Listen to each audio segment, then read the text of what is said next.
गाजर के हलवे के लिए हमारे पास है खोया, दूध, चीनी, इलायची और ये बनाएंगे हम देसी घी के अंदर। पिस्ता है, बादाम है, इसके साथ गार्निश करेंगे। तो यहाँ पे हम डाल देंगे गाजर, चीनी और तकरीबन 1 किलो में आधा कप आपने दूध डालना है।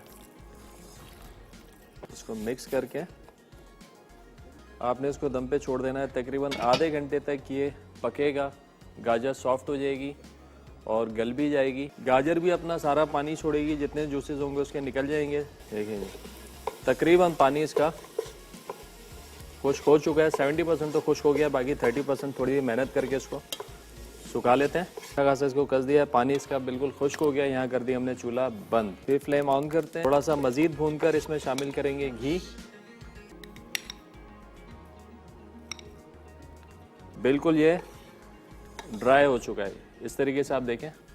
अब आपने इसको अच्छे तरीके से जो है मिक्स करना है। डालनी है इलायची और मैं इसमें डाल दूंगा थोड़ा सा इलायची का पाउडर। ये आपने इसको अच्छे तरीके से जो है भूनना है और उसके बाद इसमें डालेंगे खोया और अब हमने इसको अच्छे तरीके से मिक्स करना है, इतना कि खोए के जो लम्स हैं सारे ख़त्म हो जाए। ये देखें जी, अभी हलवा ये अच्छे तरीके से हमारा भुन गया है। ये देखें, इसको मज़ीद थोड़ा सा और भुनेंगे और उसके बाद चूल्हा कर देंगे बंद। ये अच्छे तरीके से जो हमारा हलवा भुन चुका है और इसके अंदर जो खोया हमने डाला था वो बिल्कुल मिक्स हो गया, आपको अलग से नज़र नहीं आ रहा है, लम्स खत्म हो गए। इसको करेंगे डिश आउट। यहाँ पे हलवा हमारा तैयार हो गया है। इसको थोड़ा सा कर देंगे गार्निश। खोया